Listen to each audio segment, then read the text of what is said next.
Hello, my name is Jakob Holm. And I'm Eva Rotenberg. And in this talk, we'll describe how, for a large class of graphs, it is possible to answer queries to biconnectivity in worst case constant time, while handling edge deletions in amortized constant time. And we'll get back to what large class of graphs we're talking about. So biconnectivity. A pair of vertices U and V are biconnected if it's not possible to separate them by cutting the graph through one edge of vertex separating them. So for example, these vertices U and V are not biconnected since it is possible to cut the graph through this particular vertex separating them.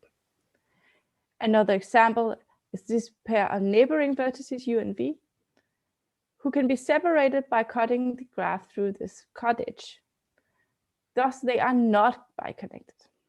For these neighboring vertices U and V, they are indeed biconnected, since there are two internally vertex disjoint paths joining them, and thus cutting the graph through one vertex or edge can only disrupt one of these paths.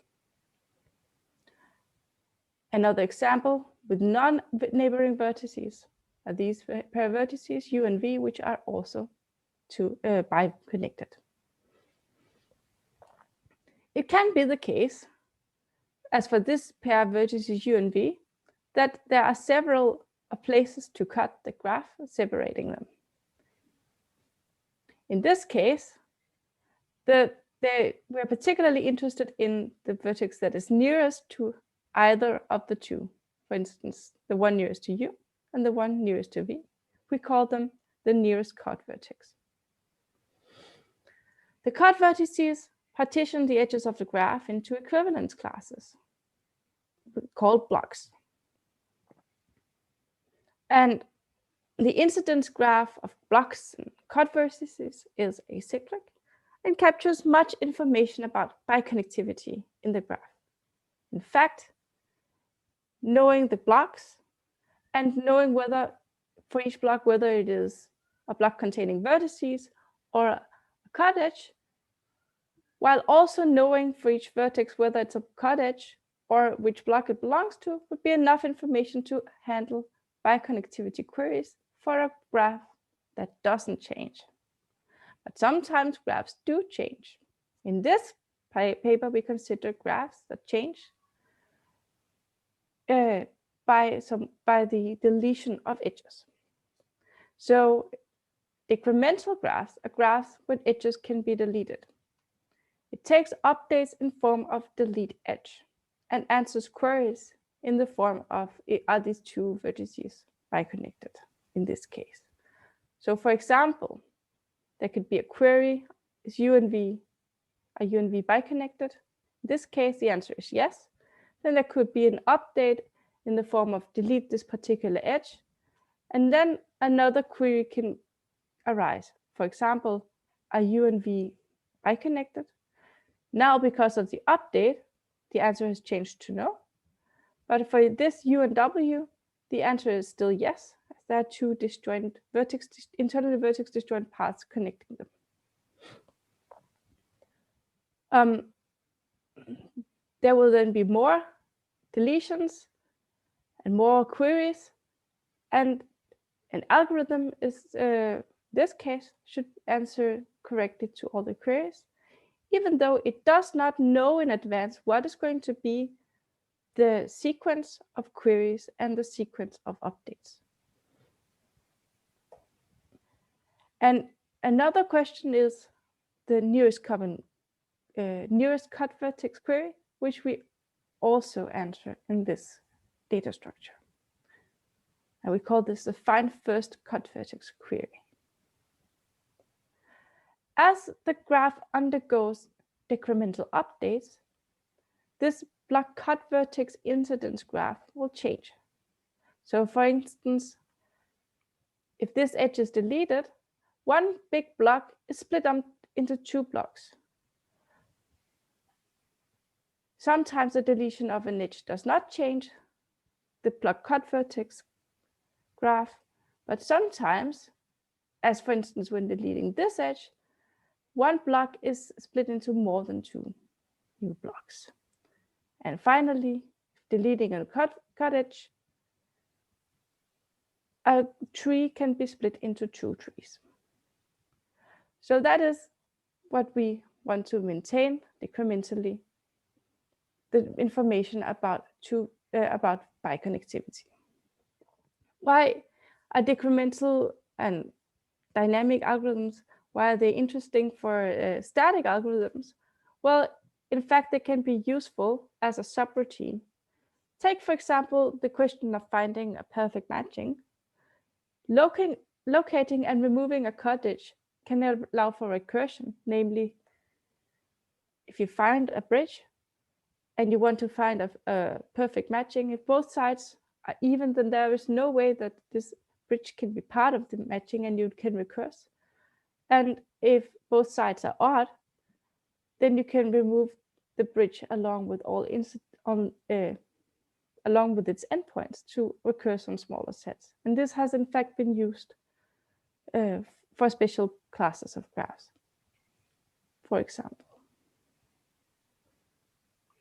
Okay, so that was the problem we're trying to solve. And there's a conjecture that it's possible to do decremental biconnectivity in constant update in query time for all possible graphs. However, this is still a conjecture. We know it's true for sufficiently dense graphs, that is at least polynomially many more edges than vertices. But so far it's not really known for sparse graphs. And what we show is that for a very large class of sparse graphs, namely graphs with good R divisions, we can actually do a constant update in query time. But what is an R division? Or more specifically, an RS division, which is what we're really using here. It's a generalization of another concept used in graph algorithms known as balanced separators. It has a property that it's preserved under edge deletions, which makes it very attractive for use in decremental algorithms. And what it is a partition of the edges into N over R regions, where R is the R in the RS division. Partition of the edges in N over R regions. Each region having O of R vertices and sharing at most O of S vertices with the rest of the graph. So that's the parameters R and S. And RS divisions are known to exist in many graph classes. Most commonly used in planar graphs, but it turns out they also in bounded genus graphs and more generally in minor free graphs. They all have these R divisions.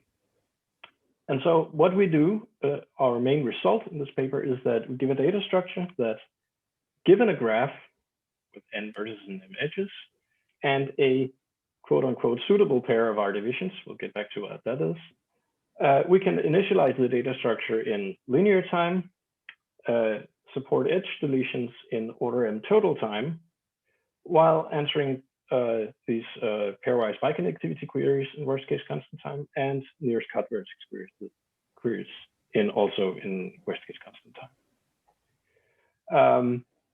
And in fact, we even show that for minor free graphs that you can actually find these suitable pair of R divisions. Our main algorithm doesn't depend on this, but for practical use, it's nice to know that we can even find them for a large class. And this may have been known, but we were unable to find a proper write-up of it. Anyway, so how does this concept work? Well, let's start by a slightly simpler problem of dynamic connectivity. This is an adaptation of a solution by Wonsky and Sankowski from STACS 15. What they did for planar graphs was that they use an R division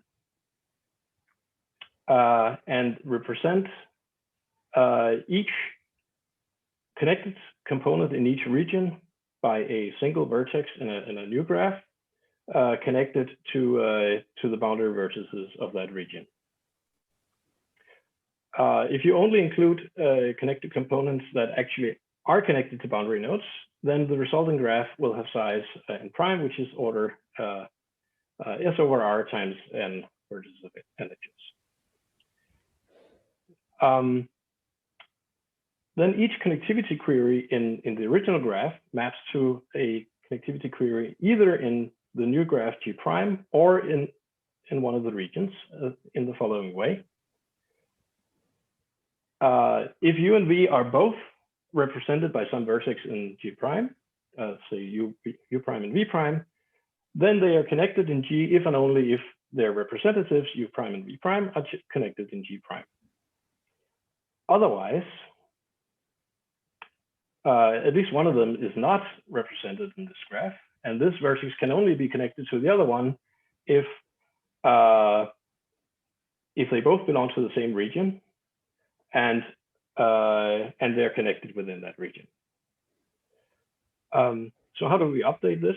Well, the deletions in the original graph cause at most n prime vertex splits and edge deletions in G. Vertex splits because a component that gets disconnected turns into two vertices.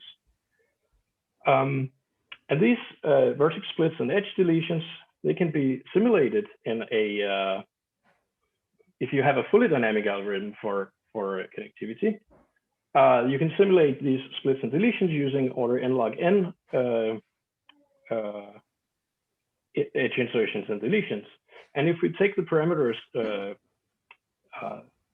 to be R equal to order polylog n and over R over S to be T of n times log n, where T of n is the update time for this fully dynamic connectivity algorithm, then the total time for the updates becomes just linear.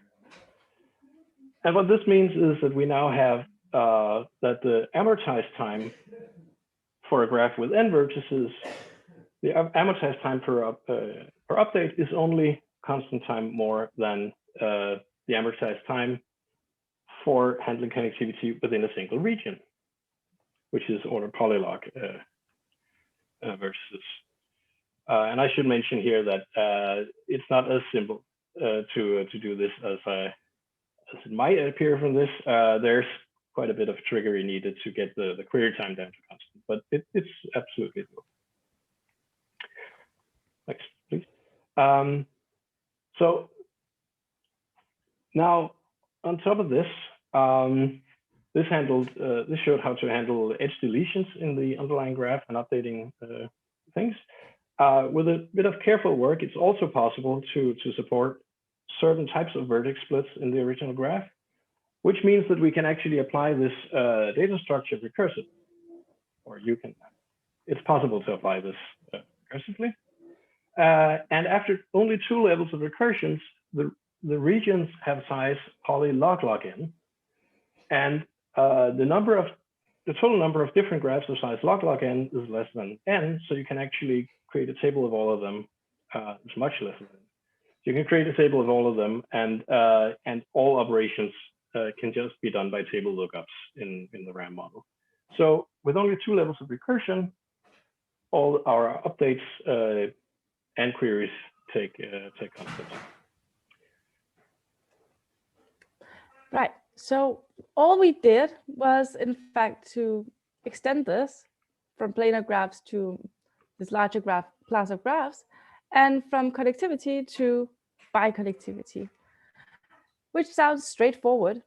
But in fact, there is a slight complication with the higher connectivity compared to connectivity. I can show you with this picture the difference. So for connectivity, when you delete an edge, the worst that can happen is that one component splits up into 2 components. For biconnectivity, a deletion of just one edge may mean that many new cut vertices and cut edges appear. They will all be on a path between the two endpoints of the edge you deleted, but there may be many of them. Furthermore, since we do not only want to support queries to biconnectivity, but also to what is the nearest cut vertex, these edge deletions may give rise to non-trivial changes to what is the nearest cut vertex separating a pair of vertices.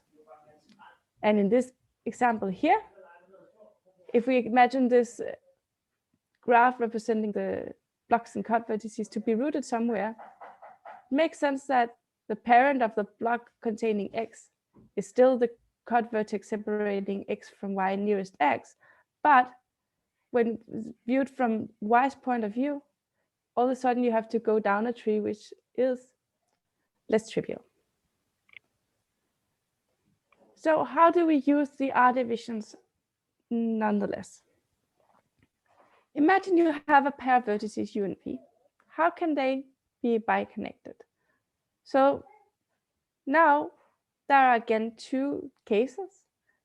Either the two vertex disjoint paths connect them within some region, or at least one of them has to use the boundary vertices.